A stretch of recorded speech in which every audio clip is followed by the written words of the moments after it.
ದೆಹಲಿಯಲ್ಲಿ DK power fight, ಇಲ್ಲಿ ಸಿದ್ದು ನಯಾ ಗೇಮ್. ಡಿಕೆಶಿ ತಂತ್ರಕ್ಕೆ ಪ್ರತಿತಂತ್ರವನ್ನ ಹೂಡುತ್ತಾ ಸಿಎಂ ಟೀಮ್. ಡಿಕೆಶಿ ದೆಹಲಿಗೆ ಹೋಗ್ತಾ ಇದ್ದಂತೆ ಸಿದ್ದು ಬಣ ಫುಲ್ ಅಲರ್ಟ್ ಆಗಿದೆ.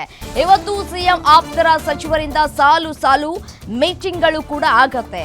ಸಿಎಂ ಸಿದ್ದರಾಮಯ್ಯನವರು ಕೂಡ ಉಪಸ್ಥಿತರಿರಲಿಕ್ಕಿದ್ದಾರೆ ಅನ್ನುವಂತಹ ಮಾಹಿತಿಗಳು ಸದ್ಯಕ್ಕೆ ಲಭ್ಯವಾಗ್ತಾ ಇದೆ. ನೀವು ದೆಹಲಿಗೆ ಹೋಗಿ ಹೈಕಮಾಂಡ್ ನಾಯಕರನ್ನ ಭೇಟಿಯಾಗಿ, ಆದರೆ ನಾನು ಹೂಡುವಂತಹ ತಂತ್ರವನ್ನ ನೀವು ಯಾವ ರೀತಿಯಾಗಿ ಭೇದಿಸ್ತೀರಾ ನೋಡೋಣ ಅನ್ನುವಂತಹ ಸವಾಲನ್ನ ಹಾಕದಂಗೆ ಕಾಣಿಸ್ತಾ ಇದೆ. ಸೊ ಹಾಗಾಗಿ ಇಲ್ಲಿ ಇವತ್ತು ಸಿಎಂ ಆಪ್ತರ ಸಚಿವರಿಂದ ಸಾಲು ಸಾಲು ಮೀಟಿಂಗ್ಗಳಾಗುತ್ತೆ. ಸೀಕ್ರೆಟ್ ಮೀಟಿಂಗ್ಗಳ ಮೂಲಕ ತಂತ್ರವನ್ನ ಹೂಡ್ತಾ ಇದ್ದಾರೆ ಸಿಎಂ ಟೀಮ್ ಅನ್ನೋದು ಗೊತ್ತಾಗ್ತಾ ಇದೆ. ಕಳೆದೆರಡು ದಿನಗಳಿಂದಲೂ ಕೂಡ ಜಾರಕಿಹೊಳಿಗೆ ನಿವಾಸದಲ್ಲಿ ಸೀಕ್ರೆಟ್ ಮೀಟಿಂಗ್ಗಳು ಕೂಡ ಆಗ್ತಾ ಇದೆ.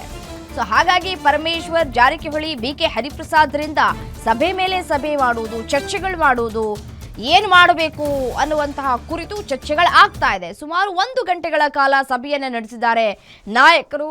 ಕೆ.ಸಿ. ವೇಣುಗೋಪಾಲ್ ಭೇಟಿ ಬಳಿಕ 3 ನಾಯಕರಿಂದಲೂ ಕೂಡ ಚರ್ಚೆ ಆಗಿದೆ. ಏನು ಚರ್ಚೆ ಆಯಿತು ಅಂತ ನೋಡ್ತಾ ಹೋಗೋದಾದ್ರೆ, ಸಿಎಂ ಡಿಸಿಎಂ ನಡುವೆ ಹೈಕಮಾಂಡ್ ಸಂಧಾನ ಮಾಡ್ತಾ, ಸಂಧಾನದ ಬಳಿಕ ಮುಂದಿನ ನಿರ್ಧಾರ ಹೇಗೆ ಮಾಡಬೇಕು ಇನ್ ಕೇಸ್ ಅವರಿಬ್ರು ಒಪ್ಕೊಂಡ್ರೆ. ಡಿಸಿಎಂ ಡಿಕೆಶಿ ದೆಹಲಿ ಪ್ರವಾಸ ಕೈಗೊಂಡ ಬಗ್ಗೆ ಚರ್ಚೆಗಳಾಗ್ತಾ ಇದೆ. ಡಿಕೆಶಿ ಸಿಎಂ ಮಾಡುವುದಾದ್ರೆ ದಲಿತರಿಗೆ ಒಂದು ಅವಕಾಶವನ್ನ ಕೊಡಿ, ಹೈಕಮಾಂಡ್ ಭೇಟಿಯಾಗಿ ಚರ್ಚೆ ನಡೆಸೋದ್ರ ಬಗ್ಗೆ ಚರ್ಚೆಗಳನ್ನ ಕೂಡ ನಡೆಸಿದ್ದಾರೆ ಅನ್ನುವಂತಹ ಮಾಹಿತಿ ಸದ್ಯಕ್ಕೆ ಲಭ್ಯವಾಗ್ತಾ ಇದೆ.